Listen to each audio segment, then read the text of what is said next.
Calorosas saudações e caminhamos a largos passos para entrarmos nas portas dos 40 mil subscritores, meus caros. É verdade, aqui no segundo canal. Portanto, metam like no vídeo e subscrevam o canal para chegarmos aos 40 mil aqui no segundo canal. E se subscreverem também o primeiro canal, é só irem ao Gonçalo Sousa, o primeiro canal, e para chegarmos aos 100 mil. Ora, Paulo Portas respondeu às acusações de falta de confiança da Troika relativamente a ele próprio, no que toca à entrevista que Pedro Passos Coelho concedeu ao Observador a semana passada, e, portanto, vamos ver e analisar a resposta do irrevogável Paulo Portas. Vamos agora para um momento que eu diria que é raro aqui neste Global. Vamos comentar, e isso é normal, mas vamos comentar um assunto de política nacional onde o Paulo Portas é um dos protagonistas. Vamos ver aqui, já a seguir, uma imagem de Pedro Passos Coelho, ele que tem estado na ribalta nas últimas semanas. Esta semana deu uma entrevista ao Observador, onde falou especificamente das desconfianças da Troika que teriam em relação ao próprio Paulo Portas e que até obrigariam à assinatura de determinados documentos e que o Paulo Portas talvez não soubesse daquilo que se estava a passar. Tem algum comentário a fazer sobre isso ou não? Antes do Paulinho das Feiras responder, é só uma questão. Independentemente do que se tenha passado, não é? O interesse nacional deve sempre prevalecer. Há quem prefira Paulo Portas, há quem prefira Pedro Passos Coelho. Na verdade, estavam os dois no governo, o que os metia um pouco em simbiose.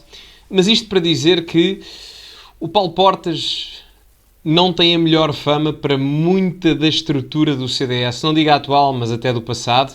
A situação com o Manuel Monteiro foi visível disso. E só uma nota, enfim, da opinião. O que Pedro Passos Coelho a mim não me disse a mim, mas o que Pedro Passos Coelho disse, a mim não me surpreende muito. De facto é inusual, mas como foi um assunto da semana... Sim, era inescapável. Quem não se sente não é filho de boa gente. E eu nem achei apropriado, nem achei justo. Mas devo dizer-lhe que os meus comentários são estritamente racionais e objetivos. Não usarei, com certeza, conversas privadas entre líderes políticos, que são parceiros de coligação, e não entrarei, com certeza, numa polémica pessoal com o Dr. Pedro Passos Coelho, de quem eu fui Ministro dos Estrangeiros e Vice-Primeiro-Ministro. Paulo Portas bem, é esperto, algum cinismo político aqui, obviamente, mas a tentar manter uma postura institucional. A verdade é que, até quando o próprio Paulo Portas diz de quem eu fui Ministro dos Negócios Estrangeiros, e efetivamente foi, e Vice-Primeiro-Ministro, é importante perceber que só foi Vice-Primeiro-Ministro porque fez literalmente uma birra institucional numa altura das piores a nível financeiro para Portugal, só para ter mais poder institucional e ser o número 2 do governo. Portanto, mesmo que queira escapar da polémica, a polémica nasce por um comportamento do próprio Paulo Portas, a verdade é essa. Estamos em 2024, acabou de chegar um governo de centro-direita, não vejo qual seria a utilidade de contribuir para essa polémica. E, portanto, os meus comentários, como lhe disse, são racionais e têm a ver com duas coisas. A primeira, a visão que os dois tínhamos sobre a Troika. Onde é que coincidíamos? Resolver o problema da falência de Portugal, da nossa insolvência, cumprir o memorando da Troika que não tínhamos negociado, procurar encontrar uma saída limpa, se fosse possível, e, na última parte da legislatura, procurar balancear mais política económica com política financeira. Sobre isto, nunca houve desentendimentos no essencial. Mais ou menos, não é? Posso estar equivocado, mas eu recordo-me perfeitamente, ao longo dos anos, em que o próprio CDS, enfim, tinha uma postura, ou se calhar sou eu que se calhar ouvi demais, mas o próprio CDS, na altura, era conhecido como o Partido do Contribuinte, não era? Portanto, agora, enfim, mas tinha sempre uma postura um bocado mais flexível relativamente à política financeira a ser aplicada. Por isso é que muitas das vezes a questão do Pedro Passos Coelho querer ir além da Troika, enfim, foram acusações que não foram feitas apenas pela esquerda, alguma da direita também fez para não benefício de Pedro Passos Coelho e para próprio benefício dessa direita que não a de Passos Coelho. Portanto, mas havia um propósito para essa questão do ir além da Troika, até porque a periodicidade do período de ajustamento seria menor, não é? Mas enfim. Quais eram então as zonas de diferença? Que são normais numa coligação de dois partidos. Às vezes, o Dr. Pedro Passos Coelho achava, ou dava a entender que achava, que a Troika era um bem virtuoso. Eu achava a Troika um mal necessário. mal porque não gosto de estrangeiros a darem opiniões e tomarem avisos sobre leis portuguesas, orçamentos portugueses? Não. Não.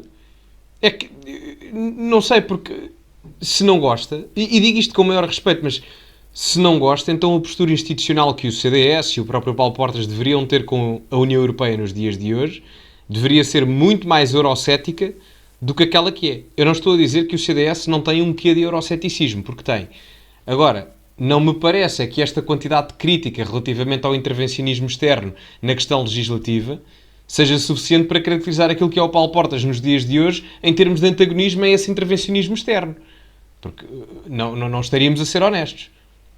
A questão é mesmo essa. E, atenção, eu não acho que o Pedro Passos Coelho ache, e acho que ninguém acha da esquerda à direita, no seu perfeito juízo, que a Troika é um bem virtuoso. Acho que é unânime que é o mal necessário, não é? Ninguém, no seu perfeito juízo, numa governação normal, vai apresentar um programa de governo e dizer, nós agora vamos apresentar contas públicas de modo a ficarmos falidos para pedirmos a organismos internacionais um empréstimo de 76 mil milhões de euros para ser pago em 3 ou 4 anos.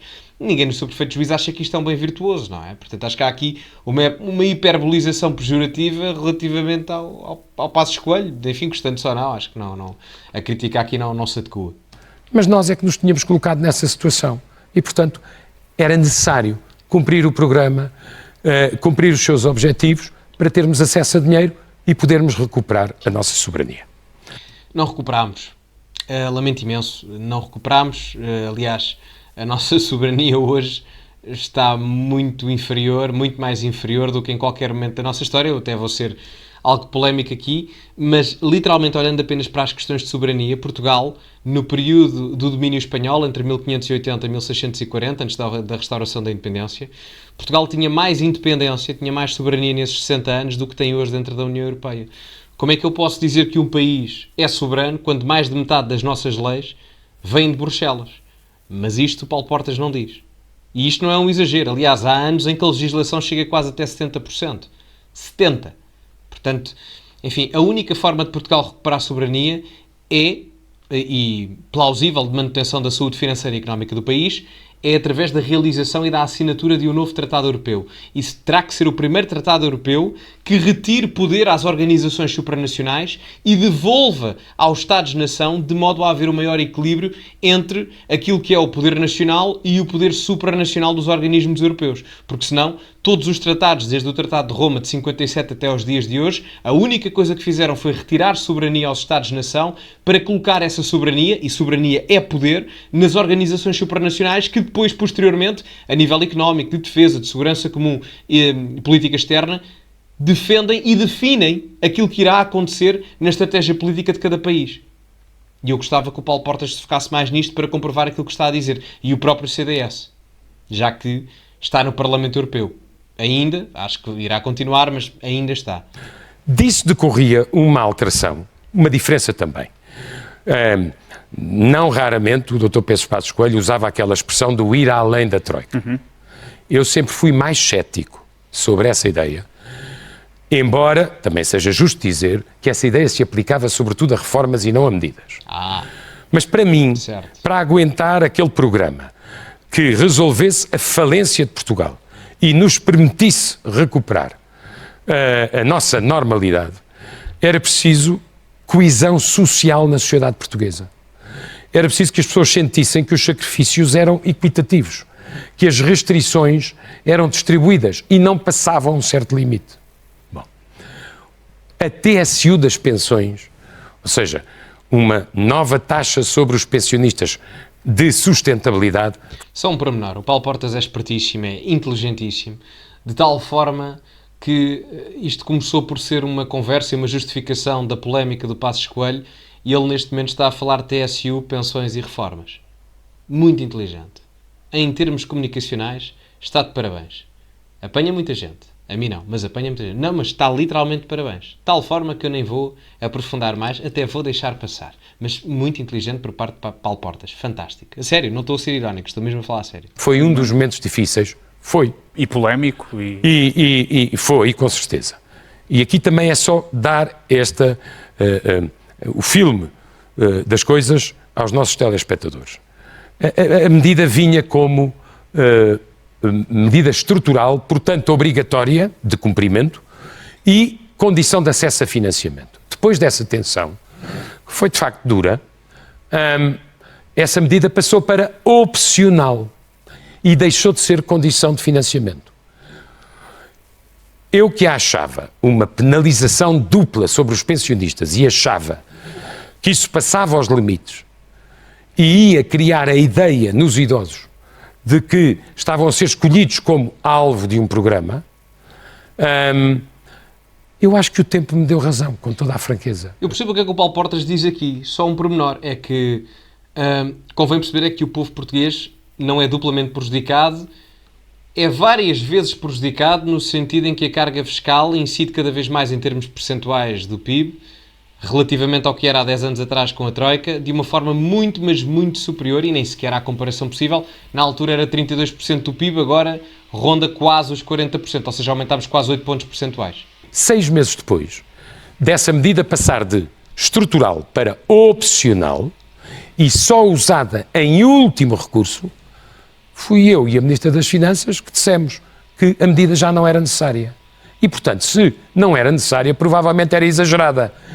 Ou seja, com um bocadinho mais de flexibilidade e um bocadinho menos de rigidez, eu acho que o programa se poderia ter feito sem desequilibrar em excesso socialmente a coesão do país. Um país que passa pelo que nós passamos, ou se mantém unido no essencial, ou se fratura.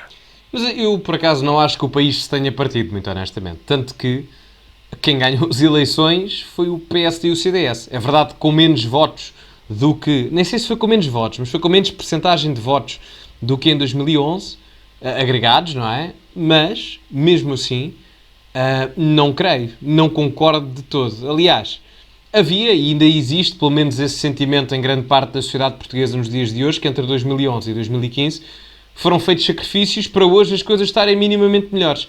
Que se calhar não estão, mas não é por culpa desse governo. A realidade é essa. E, portanto, foi isto. Olha, como diria o outro, não havia necessidade.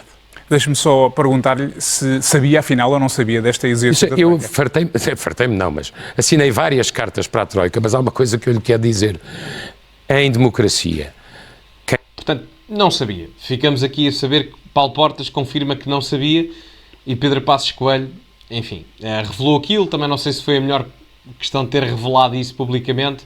Se calhar há ali alguma mágoa entre os dois, mas a verdade é que, por um lado, poderá não ser o mais indicado revelar este tipo de coisas, mas por outro, se calhar também revela um pouco daquilo que pode ser Paulo Portas no elemento governativo, não é? Estou a especular apenas, não a acusar. Quem dá mandatos de confiança são os portugueses.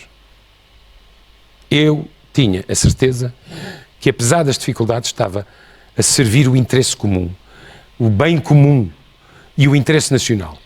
Depois da história do irrevogável não fica bem dizer. A realidade é esta, pá. Depois da história do irrevogável dizer isto não fica bem. Não fica bem porque, por mais que o Paulo Portas diga isto e se calhar em vários momentos esteja ou estivesse mesmo a colocar o interesse nacional em lugar primordial, a questão do irrevogável vai estar sempre conectada a ele no governo do próprio Passos Coelho, não é? Portanto, uma e outra coisa estarão sempre conectadas, o que não legitima propriamente o que está aqui a dizer. Pelo menos em 100% das ocasiões. Se tivesse que divergir em algum processo negocial com a Troika, procuraria fazê-lo. E neste caso, tínhamos razão. Se a medida não avançou é porque não era necessária, Pedro. Fica então esse ponto de vista. Mas, que portanto, é não tenho nenhum problema em assinar cartas para a Troika quando acho e tenho a certeza que estou a servir o interesse nacional. E bem, termina aqui. Era o que me competia. Não. Cumprir o programa, mas mantê-lo dentro de limites que fossem aceitáveis pela maioria da sociedade portuguesa. E termina aqui.